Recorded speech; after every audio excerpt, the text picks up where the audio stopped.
Let's take you live to the Health Ministry presser on the COVID situation in India.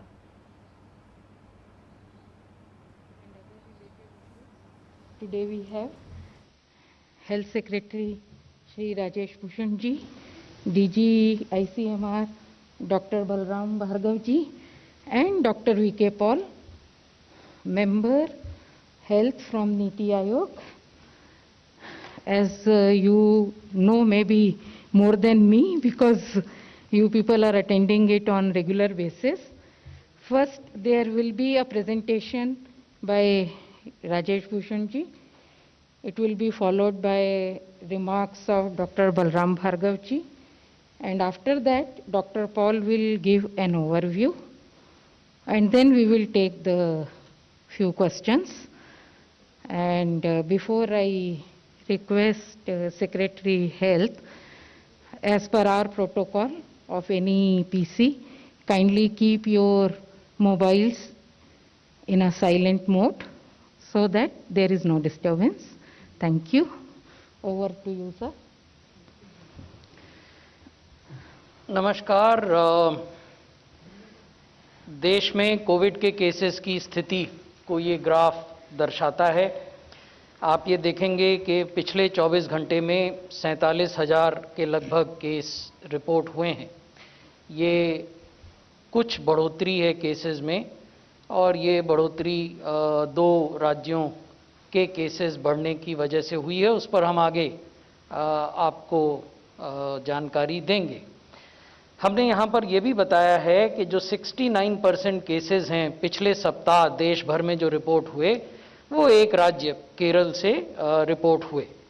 हालांकि ये जो दूसरे surge को ये ग्राफ दिखाता है, जो कि 7 मई को अपने सबसे ऊंचे स्थान पर पहुंचा था, जबकि 24 घंटे में 4 लाख से ज़्यादा केसेस रिपोर्ट हुए थे, वो लगातार घट रहा है। लेकिन अभी भी, जैसा मैंने पिछली बार आपको बताया था, कि दूसरी सर्ज समाप्त नहीं हुई है। We have not seen the conclusion of the second surge in the country.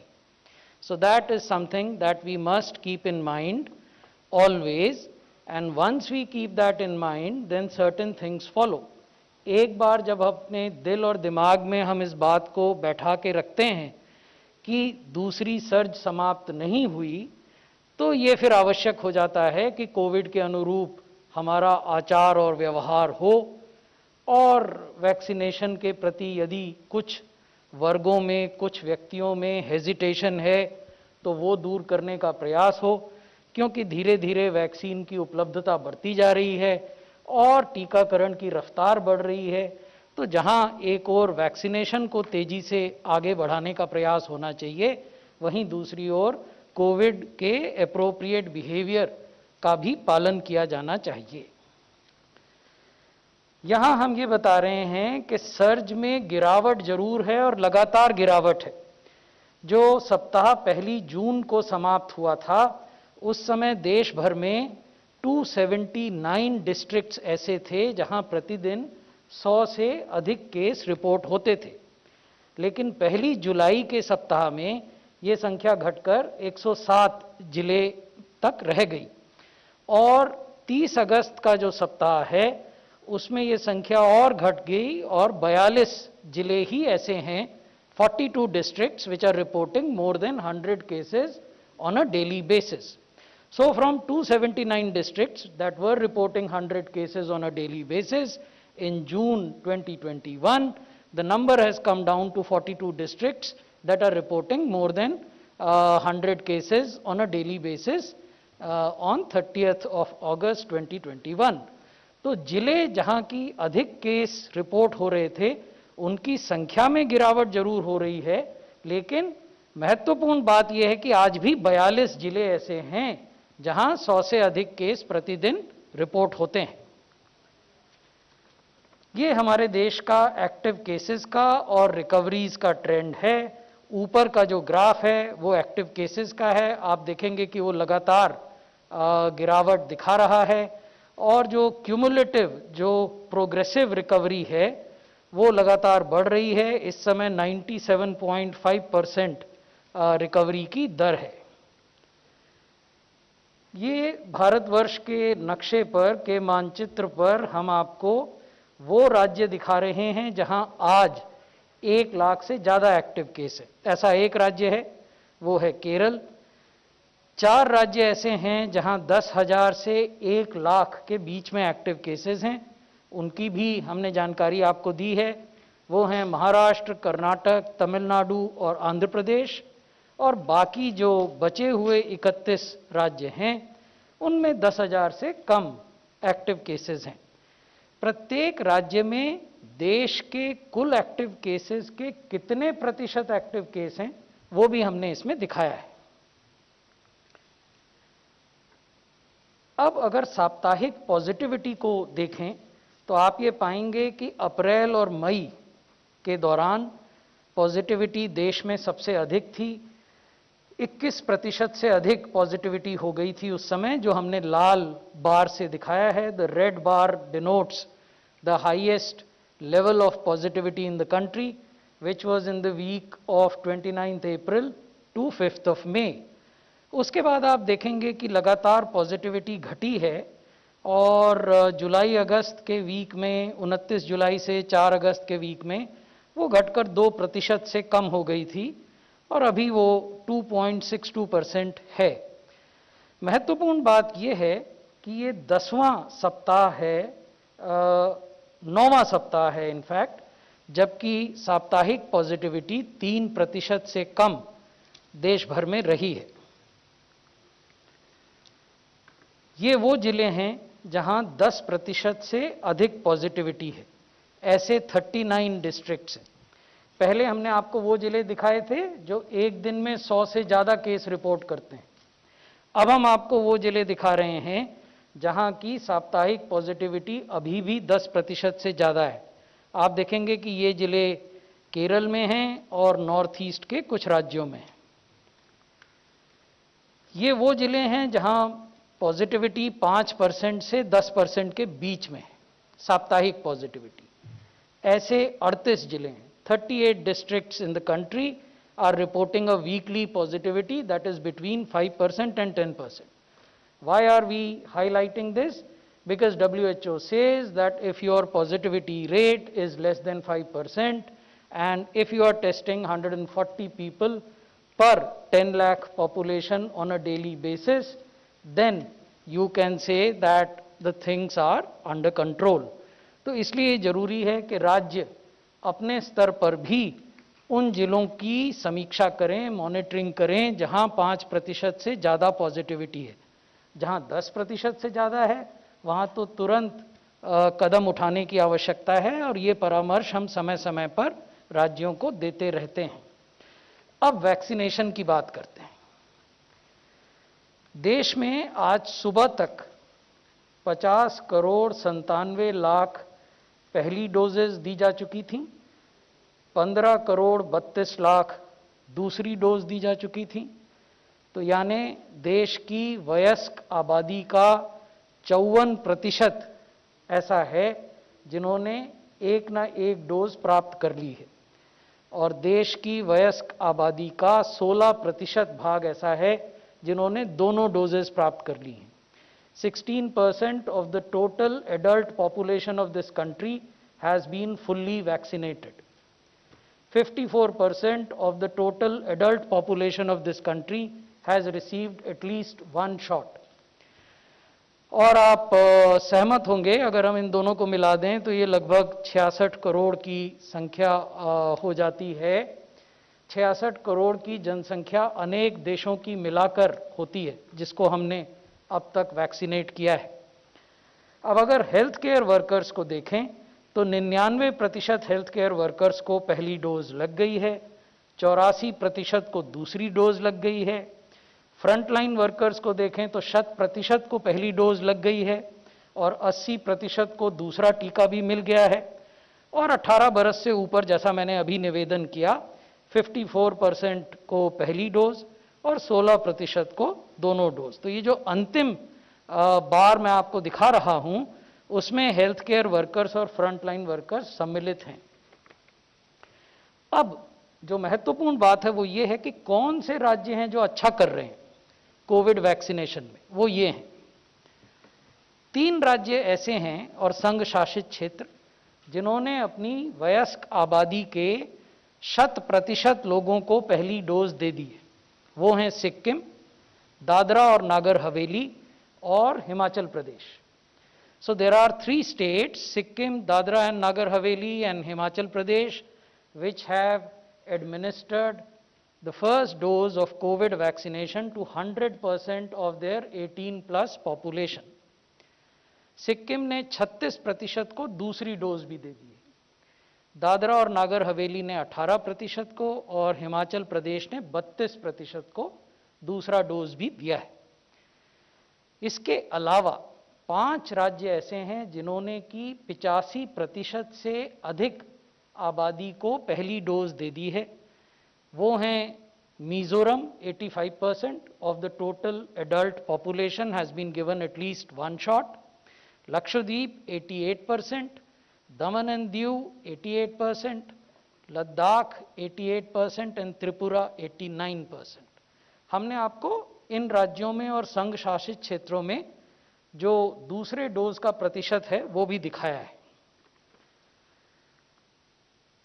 अब मैं आपको ये बताना चाहता हूं कि अगस्त के महीने में, बाकी आंकड़े पुराने हैं, आप उससे अवगत हैं, अगस्त के महीने में हमने 18 करोड़ 38 लाख डोजेज एडमिनिस्टर की। 18 crore 38 lakh doses were administered in the month of August 2021 alone. And the cumulative number, the average dose administered, cumulative numbers I have already shared with you. The average dose per day which was administered in August is 59.29, यानी 59 lakh dose हमने औसतन प्रतिदिन अगस्त के महीने में लगाई। लेकिन यहाँ एक महत्वपूर्ण तथ्य और है। अगर आप अगस्त के अंतिम सप्ताह को देखें तो आप ये पाएंगे कि हमने अंतिम सप्ताह में प्रतिदिन 80 लाख से ज़्यादा डोजेज लगाई। The average daily vaccination in the last 7 days of August 2021 is 80,27,000 per day. So that's a huge achievement and would not have been made possible without the very effective and optimal participation of all our healthcare workers, all state governments and all UT administrations. So that is a significant achievement. दूसरी जो महत्वपूर्ण बात मैं आपके संज्ञान में लाना चाहता हूं वो ये कि अगस्त के अंतिम सप्ताह में 2 दिन ऐसे आए, 27 अगस्त और 31 अगस्त, जबकि हमने 1 करोड़ 3 लाख डोज 27 अगस्त को और 1 करोड़ 33 लाख डोज 31 अगस्त को देश भर में लगाए। तो ये भी अपने आप में एक रिकॉर्ड है और ये दिखाता है कि जब केंद्र और राज्य सरकारें मिलकर काम करती हैं, जब सरकारी और प्राइवेट सेक्टर मिलकर काम करता है तो उपलब्धियां इससे भी अधिक हो सकती हैं। अंत में मैं यही कहूँगा कि इन सब उपलब्धियों के बीच हमें ये नहीं भूलना चाहिए कि अभी भी दूसरी सर्ज जो कोविड की है वो समाप्त नहीं हुई है। The second surge of COVID has not concluded, so therefore we have to be on guard, we have to adopt COVID appropriate behaviour. Thank you.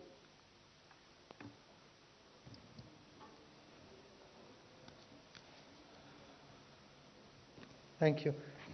As has already been shared, that there are still 39 districts with more than 10% positivity and 38 districts which are between 5 and 10% positivity.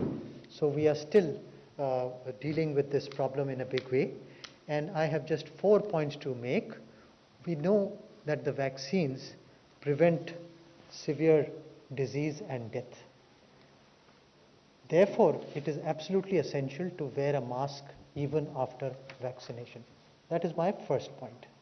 The second point I want to emphasize is that mass gatherings should be discouraged, particularly in the upcoming festival season. So mass gatherings, and I think Dr. Paul will be talking about it more, should clearly be discouraged because we are still having few districts which are having the problem. And the third point I want to emphasize is that full vaccination should be a prerequisite if it is absolutely essential or it becomes critical to have a gathering of some people, then they should be fully vaccinated to be together. So I think these are the important points. The last point is that the rate of vaccination has been steadily increasing, and we are steadily moving in a robust manner, and the Health Secretary has already talked about it, that 54%, that is more than half of the adult population of India, has received the first dose. Thank you. Thank you very much. I think at the juncture where we are today in regard to the pandemic situation, the key message that we all wish to convey with humility is that we have to be careful. We have to be careful particularly in the context of the festival season that is coming up. The change in weather would mean more mixing may happen. And therefore, a very strong plea to all of us that even as we accelerate uptake of the vaccination program, we embrace the vaccines, we have everybody becoming part of the vaccinated population, our precautions must continue and get intensified. Mask उतारने का, mask के बिना जीने का भी कोई मौका नहीं आया है। त्योहारों को इस साल जैसे पिछले साल हमने अलग तरीके से ही मनाना है। त्योहारों को अपने जोश से जैसे हम मनाते आए हैं और मनाना चाहिए, उसके लिए भी और इंतज़ार करना होगा। इस बारी भी ये त्यौहार गणेश चतुर्थी है, नवरात्रि है, ईद है, जो त्यौहार आएंगे हम परिवार में ही बैठ के मनाएंगे। हम भीड़ से नहीं मनाएंगे, हम गैदरिंग्स बड़ी नहीं करेंगे, हम बाहर फालतू में नहीं जाएंगे, हम बाज़ारों में शॉपिंग बहुत ही केयरफुली करेंगे, भीड़ नहीं बढ़ाएंगे। ये जितना कंट्रोल भी दिख रहा है अभी तक का, एक तरह से सोचा जाए तो, हालांकि दूसरी सर्च अभी चली हुई है और 47,000 आधा फर्स्ट वेव का आधा नंबर है देखा जाए, लेकिन जो भी है जो स्टेबलाइज हुआ है, बहुत सारे देशों के हिस्से बचे हुए हैं, ये जो संजोया है ये हम सबसे छिन सकता है। और इसमें जो एक्स फैक्टर है वो वायरस की बिहेवियर की बात है। वायरस म्यूटेट करे जाए अगर तो सारी व्यवस्था को वो हिला सकते हैं, ये हमने देखा दूसरी सर्च में। और वो एक ऐसा फैक्टर है जिसके ऊपर की कोई कंट्रोल, सिस्टमैटिक कंट्रोल, कोई स्ट्रैटेजी ऐसी कोई नहीं है। और जब तक वायरस का बिहेवियर समझ आता है, काफ़ी टाइम पहले ही निकल जाता है, तो we have to be careful, very very careful. और सरकार की तरफ से आज विनती करेंगे कि त्योहारों की तैयारी में अपनी तैयारी, अपने आप को बचाने की तैयारी ज़रूर रहे, और उसमें मास्क पहना, सोशल डिस्टेंसिंग करना, बाहर नहीं फालतू में आना, भीड़ नहीं करना, ये बहुत ज़रूरी है। इसके साथ साथ वैक्सीनेशन को अपनाना, और जो भाई बहन वैक्सीनेशन अभी नहीं ले रहे हैं, नहीं लिया है, उनसे विनती है कि वो वैक्सीनेशन को अपनाएं। हम सब की ड्यूटी है कि उनको वैक्सीनेशन मिले, ये हम संभव करें, आसान करें। अवेयरनेस पहला स्टेप है कि पता है कि मुझे वैक्सीन लेना है, और वो अवेयरनेस में आप आगे पहुंचाएं, इसमें आपका बहुत बहुत रोल है। प्लीज़ इसको हार्टलैंड ऑफ इंडिया में, हर गांव में, हर बस्ती में प्लीज़ इस बात को पहुंचाइए। शहरों में भी उस जगह पहुंचाइए ये जहां इंफॉर्मेशन नहीं मिली हुई। लेकिन उसके बाद हम सब की ये ड्यूटी बनती है कि जिसने वैक्सीन लेने की इच्छा जाहिर करी है, तैयार है, उनको हम आसान करें, उनको हम व्यवस्था से जोड़ें, और सरकार की तरफ से आगे तक पुश जो है वैक्सीन की रूरल हार्टलैंड में, जैसे आप देख रहे हैं, बहुत ही अच्छी तरह से हो रही है। उत्तर प्रदेश ने एक दिन 30 लाख वैक्सीन करके दिखाए, और भी प्रदेशों ने अपने अपने रिकॉर्ड बनाए। उससे सिद्ध होता है कि रीच बहुत डीप है, लेकिन उसके भी बाद no one should be left behind. उसमें आप संभव करने में प्लीज़ मदद करिए और उनको सिस्टम के साथ जोड़िए। जैसा कि कहा गया, वैक्सीन की उपलब्धता बढ़ रही है, स्पीड भी बढ़ रही है, और इस मौके का हमें इस्तेमाल करना है कि हम इस महामारी को पीछे की तरफ धकेल सकें। इसके अलावा खास रिक्वेस्ट हम करना चाहेंगे कि प्रेग्नेंट वीमेन का वैक्सीनेशन का कार्यक्रम और तेज़ गति से आगे आए। लगता है कि उतने लोग नहीं जुड़ पाए हैं जितने कि जुड़ने चाहिए। ये मैसेजिंग बहुत ज़रूरी है कि ये वैक्सीन गर्भवती महिला के लिए ज़रूरी है, उनकी अपनी सेहत के लिए, उनके बेबी के लिए बहुत ज़रूरी है, क्योंकि रिस्क बढ़ जाता है कॉम्प्लिकेशंस का। और इस सिचुएशन में जब बहुत सारे हिस्सों में सिचुएशन अंडर कंट्रोल दिखाई देती है, हम जितने से ज़्यादा गर्भवती महिलाएं जो हैं इस टाइम पे, उनको हम वैक्सीनेट कर सकें तो अच्छा होगा। थर्डली, एक फोकस लाना चाहेंगे दोबारा कि सेकेंड डोज लगनी चाहिए। एक डोज लगा चुके हैं और पीरियड पूरा हो गया है सेकेंड डोज का, बारी अगर आपकी सेकेंड डोज की आ गई है, आपको मैसेज भी मिला है, तो प्लीज़ अपनी सेकेंड डोज लीजिए। पूरी प्रोटेक्शन के लिए सेकेंड डोज लेना बहुत ज़रूरी है।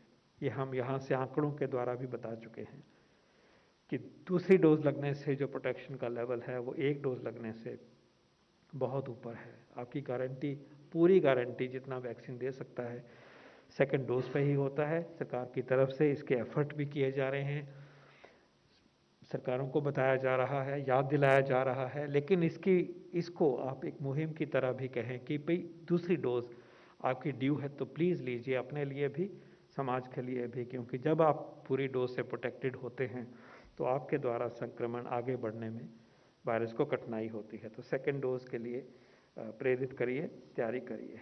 लास्ट में सबकी तरफ से, आप सबकी तरफ से जो प्रदेश 100% की अचीवमेंट दिखा चुके हैं, हिमाचल प्रदेश, सिक्किम और union territory of Dadra Nagar Haveli, हम उनको कंग्रेचुलेट करते हैं कि वो इसके रोल मॉडल बने। इन्होंने करके दिखाया और ये बात आगे भी बढ़े, प्रेरित होके 100% कवरेज हमारी पंचायत में हो, हमारी बस्ती में हो, हमारे अपार्टमेंट बिल्डिंग में हो, हमारे शहर में हो, इसकी पूरी कोशिश करें। धन्यवाद। Thank you, sir. We can take some questions now. Ji. Number 2. Sir, नितेंदु, DD news से। साउथ अफ्रीका में एक म्यूटेशन हुआ है, नए वायरस का पता चला है, म्यूटेट वायरस का, उसके प्रसार कई कंट्री में हुआ है। तो भारत सरकार क्या कदम उठा रही है ताकि देश के अंदर वो म्यूटेशन वाले वायरस ना आ सके, इसके लिए क्या कदम उठाए गए? इस प्रश्न के दो हिस्से हैं। एक हिस्से का उत्तर तो मैं दे देता हूँ, इंटरनेशनल ट्रैवल के दृष्टिकोण से हम क्या कर रहे हैं। दूसरा हिस्सा साइंस का है कि कोई भी जब म्यूटेशन होता है तो भारत सरकार की क्या व्यवस्था है, वो डॉक्टर पॉल और डॉक्टर भार्गव देना चाहेंगे। आप लोगों को याद होगा कि फरवरी 2021 में पहली बार हमने बहुत ही विस्तार से गाइडलाइंस जारी की थी कि जो विदेशों से भारत की यात्रा कर रहे लोग हैं तो उनके साथ किस प्रकार की टेस्टिंग और किस प्रकार का प्रोटोकॉल फॉलो किया जाएगा। तो ये जो फरवरी 2021 की चिट्ठी थी जिसको हमने राज्यों के साथ शेयर किया और वहाँ फिर ट्रेनिंग हुई, क्योंकि जो भी अंतर्राष्ट्रीय हवाई अड्डे हैं वो विभिन्न राज्यों में हैं, तो उसमें देशों को दो कैटेगरीज में बांटा गया था। एक कैटेगरी में थे यूनाइटेड किंगडम और यूरोप और मिडिल ईस्ट। इस कैटेगरी के देशों से आने वाले यात्रियों के लिए हमने ये कहा था कि चलने से पहले, before embarking on the flight, उनके पास RT-PCR नेगेटिव टेस्ट रिपोर्ट होनी चाहिए, और जब वो हमारे देश के किसी भी हवाई अड्डे पर उतरेंगे तो फिर से उनको एक RT-PCR टेस्ट कराना होगा, सैंपल देना होगा। सैंपल देने के बाद वो अपने अपने निवास स्थान पर जा सकते हैं, और सैंपल का रिजल्ट जब आ जाता है तो उसके आधार पर यदि वो पॉजिटिव पाए जाते हैं तो जो भी फॉलोअप कार्रवाई हमें करनी होगी वो हम करेंगे। वो आइसोलेशन, क्वारंटाइन या हॉस्पिटलाइजेशन से संबंधित हो सकती है। अन्य देशों के जो ट्रैवलर्स थे, इन 3 कैटेगरीज को छोड़कर, उनके लिए हमने कहा था कि जहाज में चढ़ने से पहले, before embarking on the flight, they must have a RT-PCR test, and once they touch down and disembark at an international airport in India, then they need not be subjected to any RT-PCR test, they can straight away go home. अभी हमने 31 अगस्त को इस आदेश में संशोधन करके इसका जो part B था, जिसमें कि यूके, यूरोप और मिडिल ईस्ट शामिल थे, उसमें कुछ और देश शामिल किए हैं। ये देश हैं south Africa, Bangladesh, Botswana, China, Mauritius, New Zealand और जिम्बाब्वे। यानी अब United kingdom, Europe, middle east, south Africa, Bangladesh, Botswana, China, Mauritius, New Zealand और जिम्बाब्वे से आने वाले अंतर्राष्ट्रीय ट्रैवलर्स को न केवल नेगेटिव RT-PCR टेस्ट करवा के ही फ्लाइट पर चढ़ना होगा, बल्कि भारत में आने के बाद हवाई अड्डे पर उन्हें फिर से RT-PCR टेस्ट कराने होंगे और उसके रिजल्ट के आधार पर हमें जो भी क्वारंटाइन, आइसोलेशन, हॉस्पिटलाइजेशन की कार्रवाई करनी होगी वो हम करने के लिए स्वतंत्र होंगे। इसकी जानकारी सभी राज्यों को दे दी गई है, क्योंकि ये 31 अगस्त को आदेश निकाला गया था और राज्यों में जो हवाई अड्डे हैं वहाँ जो हमारे इंटरनेशनल एयरपोर्ट हेल्थ ऑफिस होते हैं उनको भी ये जानकारी दे दी गई है और ये प्रक्रिया अब प्रभावी हो गई है, लागू हो गई है। और इसको ये जो नए म्यूटेंट जानकारी में आ रहे हैं उसके कॉन्टेक्स्ट में किया गया है। अब म्यूटेंट्स की ट्रेसिंग, उनकी जीनोम सीक्वेंसिंग और उस जीनोम सीक्वेंसिंग के आधार पर किस प्रकार के पब्लिक हेल्थ एक्शन लिए जाने चाहिए, उस पर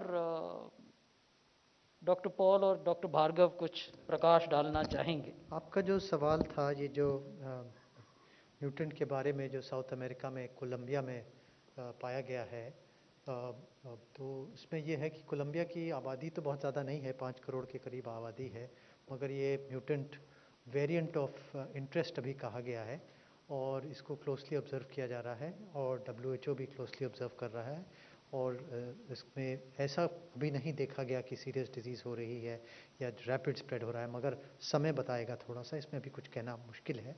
जैसे ही पता चलेगा आप लोग को बिल्कुल बताया जाएगा उसके बाद। इसमें ये बात कहना चाहेंगे कि म्यूटेंट्स का रिस्क रहेगा आगे तक।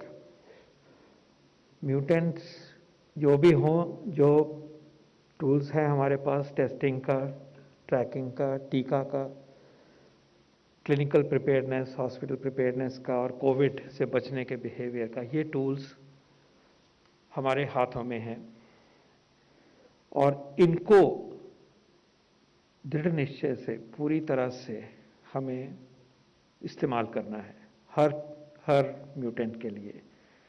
साथ साथ हमारी जिम्मेवारी ये रहती है कि उस म्यूटेंट के जो नेचर है, बिहेवियर है, असर है पब्लिक हेल्थ के ऊपर, चाहे सिवियरिटी ऑफ डिजीज़ की बात है, चाहे ट्रांसमिसिबिलिटी की बात है या वैक्सीन के ऊपर कोई असर पड़ता है, ये हम सिस्टमेटिकली समझें और अपनी लेबॉरेटरीज में अपने डेटा के ऊपर हम उसके ऊपर सजग हों। उसके बारे में आपको मालूम है कि इंसाकॉग इनिशिएटिव के द्वारा 270 के लगभग सेंटिनल साइट्स हैं, 30 के ऊपर लेबॉरेटरीज हैं, ह्यूज कैपेसिटी है। तो वो कार्यक्रम बहुत सुदृढ़ हुआ है विद टाइम और वो काफ़ी हमारे पास रडार स्क्रीन की तरह एक पूरी नज़र। Briefing on the current COVID situation across the country.